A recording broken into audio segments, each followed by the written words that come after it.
You're watching Study with Sudhir. My name is T.S. Sudhir and this is your digital classroom. A few days ago, you would recall I had conducted a poll on the community page of our YouTube channel asking you when your exams are being conducted, whether they are taking place in November, early November, mid-November, last week of November, or in the first and second week of December. And a majority of you, about 44-45%, said that you are having your examinations in the first 2 weeks of December, which I would presume, given the fact that most schools are saying that they have finished with their syllabus or will be finishing their syllabus at least by mid-November, soon after Diwali, these will be the first of your pre-board examinations. Okay, I don't know whether they are calling it in so many words, whether they are terming it as pre-board examinations, but these will be seen as your first pre-boards, especially for class 10 and 12, CBSE, ICSE, ISC. Even for class 9 and 11, these will be like the trial examinations before the final examinations that could take place anytime in February, March. Now, when I conduct these polls, they're obviously conducted with a purpose so that I can plan my videos accordingly, in accordance and taking into consideration what the requirements and what the needs of the student subscribers on SWS are. Now, what should your strategy be as far as these first pre-boards are concerned? Now, these are important examinations. So let us do a 10-pointer. Quick video, but each one of these 10 points are significant. So please do not ignore any part of this video. I normally don't say that, but do stay with this video right till the end because this is important. First thing, stop getting frightened of this big word called pre-boards. Okay, basically look at them as trial matches, nothing more. Okay, if you put pressure on yourself saying that, "Arey, pre-boards aa gaya, mere ko prepare karna hai, I am not prepared, I have not studied anything till now, pre-boards, what will I do?" Sorry, do not put so much of pressure on yourself. It's not worth it. Okay. Basically, these are exams which will help you get match practice. Okay. To see and test how good you are. They will also help you get into the frame of mind of writing a board examination. So that's important. Okay. The second point, and I'm saying this with a lot of responsibility, do not listen to any kind of foolish advice from anyone, your classmates or your seniors, who will tell you that these pre-board examinations are useless, that they serve no purpose. Okay, it may well happen that they will study hard and get an 85-90%, while you will listen to his advice and spend time watching the latest movies and web series on Amazon Prime and Netflix and end up at 63%. This happens. ऐसा भी होता है, ऐसा हुआ भी है. It has happened also with students. I know it for a fact. So don't listen to this kind of glorious advice that these pre-board examinations are a waste of your time. Point number 3. A few days ago, I had told you about the 2 + 2 + 1 formula because I don't believe in this one size fits all kind of a timetables that so many people put out. 5:30 a.m. get up, 5:30 a.m. to 6:30 a.m. chemistry, 6:30 a.m. to 7:30 a.m. biology. It does not work for anyone. You need to take responsibility and make your own timetable. I've talked about that in that particular video. So 5 hours of self-study, absolutely important. If you can do more, well and good, but minimum, when I say 5 hours, 2 + 2 + 1, it is the minimum, it's not the maximum, it is the minimum hours of self-study, and I'm not including your hours in school or your tuition center in that. Okay, 5 hours where you are teaching yourself. Okay, ensure that you stay committed to that schedule. If you are going to compromise on those 5 hours and say today only 3 hours, okay, I'll make up the next day. It does not work that way. Okay. So if you are hungry today, you eat today, right? You do not say that today let me eat less, I'll make up for it tomorrow. It doesn't work that way, right? So it's the same kind of principle out here. Now, while you are doing that, while you are focusing on those 5 hours, ensure that you do not take a shortcut. Don't try to do a summary. Students keep asking me, Merchant of Venice, give me summary. This chapter, give me summary. No, summaries are like kunjis. You need to understand. You will never be able to score high marks if you just go by doing summary. Do not do shortcuts. Understand the chapter well. Understand the play well. Understand the concept in chemistry, maths, physics, the formula well. do not take shortcuts. That is something very important, because if you do that now, you will have to reinvent the wheel in January. January ke mahine mein you will have to do it all over again, right, before the main board examinations. So instead, focus on what you need to do well. Do not do rote learning. Understand. That is the main principle to score high marks. Understand. Do not do ratification. Okay, don't do rote learning. Your philosophy, according to me, should be that, okay, before my pre-board examination, let's take an example. Before my biology exam, I have been able to finish only 80% of the syllabus. Well, 20%, that is some 2 chapters, I did not get the time to do them. No issues. Out of this 80% of the syllabus, you may be able to, the questions, you may still get about 8 out of 10 questions out of that 80% of the syllabus. Your aim should be to check whether you were able to do those 8 questions well or not.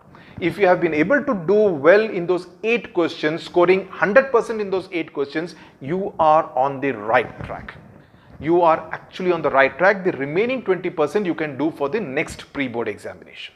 That has to be your strategy. Okay, so look to score 95, 100% in the syllabus that you have covered. Now, it doesn't mean that you say, I am going into the examination doing only 30% of the syllabus. No, that's not what I'm saying. Try to cover maximum extent, but whatever you do it well. Don't do a shortcut. Don't do chalta hai kind of an attitude. With a chalta hai kind of an attitude, don't do your study process. As I said, most schools will have another round of pre-board examinations in the month of January, and do not skip these examinations. Again, there will be people who will tell you these are not important, but please do not skip the board examinations either in December or in January, okay?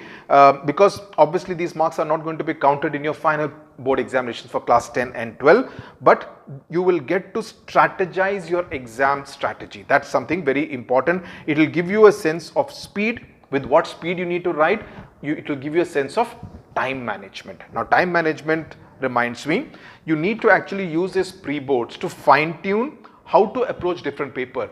Your approach for English paper will be very different from your approach for maths paper, will be very different from your approach for the social studies paper. So each paper requires a different strategy, what question you should attempt first, how much time you should give to each question. Composition, you need to give this much time. For the Hindi Nibandh, may need a little more time. So you need to get all the strategies in place. The pre-boards are the time, the occasion, the opportunity for you to do that fine tuning. So do not leave out even one pre-board examination. My earnest request to you. Even small things matter, like what pen you use. Even that matters, because I remember in the 2020 batch, many students were wondering in February what pen to use, and many of them actually started using a new pen. Do not do that in the month of February.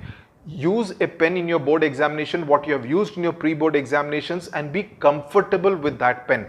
That pen has to be comfortable with your fingers, okay? When you're writing, it should not be like, it is putting too much of pressure on your fingers, on your main 2 fingers, and even these fingers, right, on your palm. So you have to be comfortable with it. So use a pen which you should be used to. I remember when I was a student, there would be a tendency, the grandfather will say, okay, exam hai, take my pen, write with this pen, you will get very good marks. Aisa kuch hota nahi hai. But if you do that, it's a new pen. You have never used that pen before. So never use a pen which you have not used before in your examination. Okay. So pre-board examinations, decide on which pen you are going to use and use the same pen in the board examinations. Now, this may sound a little weird, but especially if you are going to take your examinations at home. Okay. But try wearing a mask and taking your examination. That is something very important, because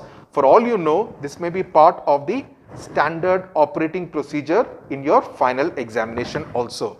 So if you are taking the examination either offline, because some schools I know are insisting that the students come to the school and take the examination, while there are some schools which are letting you take an online examination. Irrespective of how it is, wear a mask, get used to, you may have a bit of fogging on the specs as a result of this. Get used to spending 2 hours, 2.5 hours, 3 hours of writing the examination wearing a mask. Okay, this will be useful net practice ahead of your final examinations, because whether you like it or not, mask is the new normal. Okay, so that is something which you need to do. These are the ikat masks which are produced by weavers in Telangana. Very nice masks. Okay, now point number 8. Do not be disheartened by poor marks. Even if you get poor marks, don't be disheartened and think the world has come to an end. It's a useful wake-up call for you in any particular subject, because also I can tell you that teachers tend to mark strictly in the pre-board examinations, because they do obviously want you to be more careful and vigilant in the final examinations. Point number 9. If your examinations are taking place at home, please do not cheat in your own interest. In your own interest, do not cheat. You may well be able to deceive the teacher, you may be able to make your parents happy, but will you be able to make yourself happy? Will you be able to cheat yourself? Because you will know what you have done, right? And that, according to me, is most important. So unless you want to cheat yourself, the decision is entirely yours. Final point, and this is important: borrow pre-board examination papers of your friends who are in other schools to solve them as well. Once you are done with your pre-board examinations in the month of December, try to solve pre-board examination papers of other schools as well. The more you practice, the better you are likely to get, and you will get an idea about different kinds of questions, because your teachers may be setting papers in a particular style. Teachers in other schools may be doing it in a slightly different style. They may be more tough, they may be easier, but you will get an idea, and it always helps. It also helps you kind of get more and more used to the board question paper format. In fact, I remember my daughter Tejaswini solved board papers, pre-board examination papers of as many as 10 schools. You get those exam 18 papers, they are printed sometime in the month of January, if I remember, second half of January. They are not very cheap, they are quite expensive. So what you could possibly do is that a few friends could actually pull in, you get them online, and then you just take Xerox of those exam 18 papers. That will come in very handy, because I remember some school pre-board examination papers were actually very tough. So if you kind of get used to that kind of a toughness quotient, you are obviously better prepared for the final board examination. So this is a tip I would definitely give to all the students for the pre-board examination. So this is as far as the pre-board examinations are concerned. Take them seriously, do not take them lightly, and put your best foot forward. Thank you very much for watching.